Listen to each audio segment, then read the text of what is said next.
Selamat datang kembali. Hari ini kita mau bahas sesuatu yang cukup menantang nih. Sebuah renungan yang Anda bagikan, panggilan untuk mengalokasikan waktu membaca keseluruhan isi Alkitab.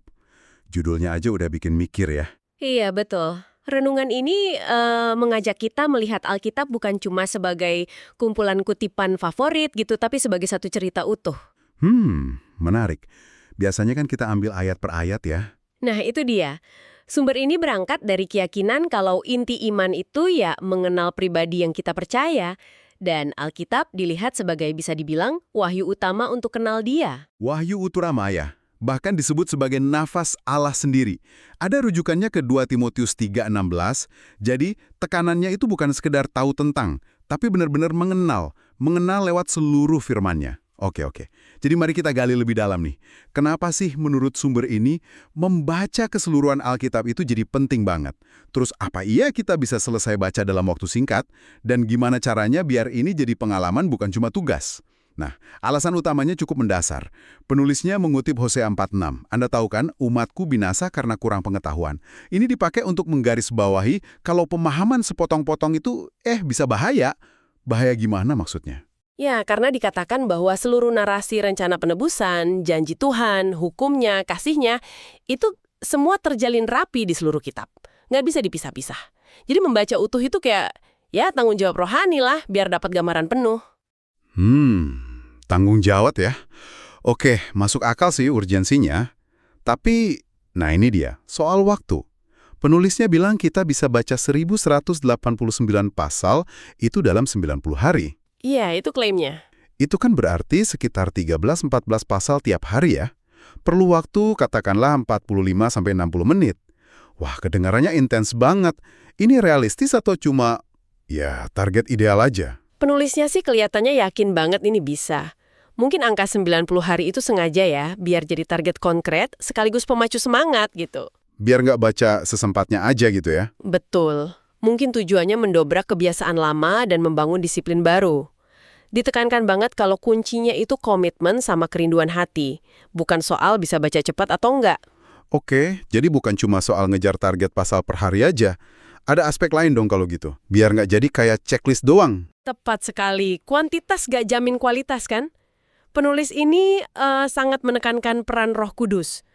Dalam keyakinan penulisnya, Roh Kudus itu yang membimbing kita biar teksnya hidup. Hidup, maksudnya? Ya, biar bermakna gitu. Bukan sekedar tulisan kuno. Ada rujukan ke Yohanes 14:26. Jadi disarankan, sebelum baca, kita berdoa dulu. Minta hati yang terbuka, haus akan kebenaran. Tanpa itu, ya Alkitab bisa terasa kayak buku sejarah biasa aja menurut sumber ini. Oke. Jadi ada sisi spiritualnya yang kuat ya. Terus praktisnya gimana?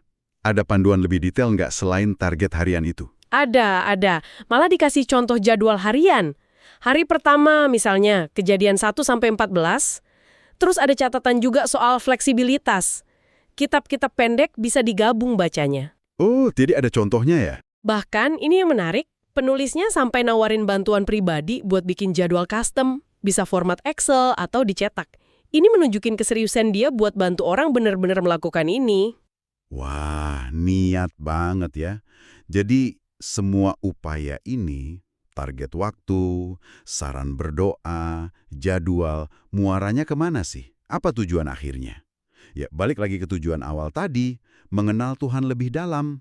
Bukan cuma biar bisa kutip banyak ayat atau punya pengetahuan teologi luas, tapi supaya seluruh firman itu benar-benar membentuk cara kita hidup, cara kita memandang dunia. Jadi biar kita dihidupi oleh ceritanya gitu ya. Persis, dihidupi oleh keseluruhan cerita Alkitab, bukan cuma bagian favorit kita aja. Ini sejalan lah sama gambaran di Mazmur 119 ayat 105 itu, firman jadi pelita dan terang bagi jalan kita. Oke, jadi kalau kita rangkum dari sumber ini, intinya adalah sebuah tantangan ya. Melihat Alkitab secara utuh, menjadikannya prioritas harian, dengan target yang meskipun intens, tapi dianggap realistis. 90 hari. Kuncinya perpaduan disiplin, motivasi dari hati, dan keterbukaan pada bimbingan ilahi pas baca. Betul. Dan renungan ini ditutup dengan ajakan yang kuat banget. Cukup provokatif malah. Yuk, mulai hari ini. 3 bulan dari sekarang, hidupmu tidak akan sama lagi. Wah, itu dalam sih, ya kan? Ini ninggalin pertanyaan buat Anda renungkan sendiri. Gimana kalau tantangan ini Anda terima?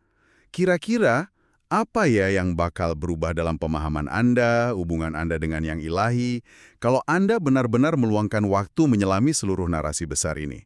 Dari awal sampai akhir.